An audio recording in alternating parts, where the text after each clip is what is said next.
Nous avons le système suivant, composé d'un solide et d'un ressort qui lui est collé. Donc, ce système est en train de translater horizontalement sur une table à coussin d'air, sans frottement. Dans une précédente vidéo, nous avons étudié le mouvement de ce système-là et nous avons trouvé l'équation horaire. Nous allons la noter. Donc, x de t égale à 7,14 10 moins 2 sinus de 2pi sur 0,7 fois t plus 0,679. Donc ça, c'est l'équation horaire de notre système. Nous allons maintenant chercher la vitesse du solide la première fois que son centre d'inertie passe par l'origine. On va réécrire l'équation et voir ce que ça nous donne. Sinus de 2pi sur 0,7 fois t plus 0,679. Donc, on a dit que quand le solide passe par l'origine, on veut trouver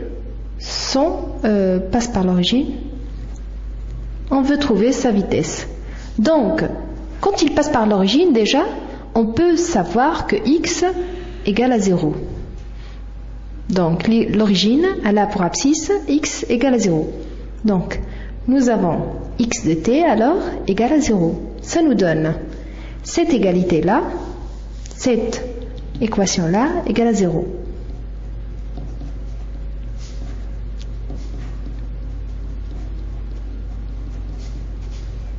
« 679 égale à 0. Donc, on ne peut pas avoir cette quantité-là nulle, elle est non nulle, donc c'est le sinus qui sera nul.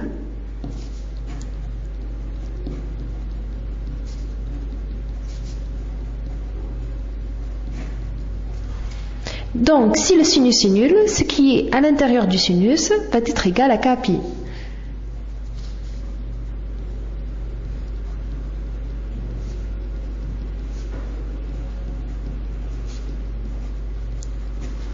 S'il est égal à kpi, on doit préciser k est allant de 0 jusqu'à l'infini. Mais on parle bien du solide quand il passe pour la première fois par l'origine. Donc, la première fois qu'il passe par l'origine, ça va correspondre au plus petit k. Donc, on va prendre la première valeur de k qui est 0, la plus petite. Donc, on prend k égale à 0 et ça va nous donner 2pi sur 0,7 fois t plus 0,679 égale à 0.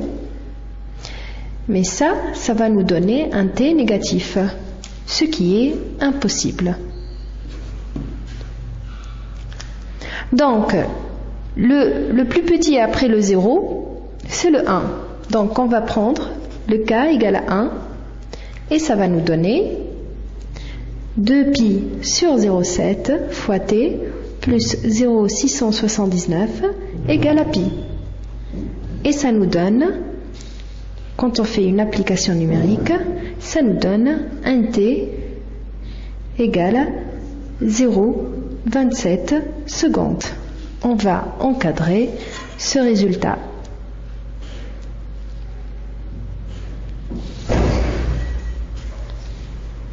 Donc, on encadre ce résultat et on va voir ce que ça nous donne comme vitesse. Bien, encore une fois, à notre équation horaire qui est xt 7,14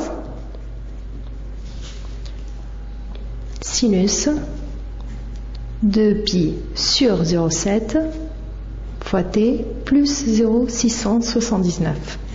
Donc, pour retrouver l'équation horaire de la vitesse, on va dériver cette équation par rapport au t. Donc dx par rapport au temps égale à 7,14 10 moins 2 fois 2pi sur 0,7 cosinus de 2pi 0,7 fois t plus 0,679. Donc ça, c'est l'équation de la vitesse. On va écrire devant v égale à dx sur dt. Donc, cette équation-là, on va chercher sa valeur, à partir de cette équation-là, on va chercher la valeur de v à t égale à 0,27 secondes. Donc, v à 0,27 secondes est égal à 7,14 10 moins 2 de pi sur 0,7 cosinus de 2 pi sur 0,7 fois 0,27 plus 0,679. Nous faisons l'application numérique et nous trouvons égal à moins 0,64 mètres seconde moins 1. Nous allons entourer ce résultat-là avec une autre couleur. Donc là, c'est la vitesse de notre solide la première fois que son centre d'inertie passe par l'origine. Cette valeur est négative. Elle nous indique le sens du mouvement qui est contraire à celui de l'axe OX. La leçon est maintenant terminée. Je vous attends sur le forum pour répondre à toutes vos questions. Topnet, very intelligent people.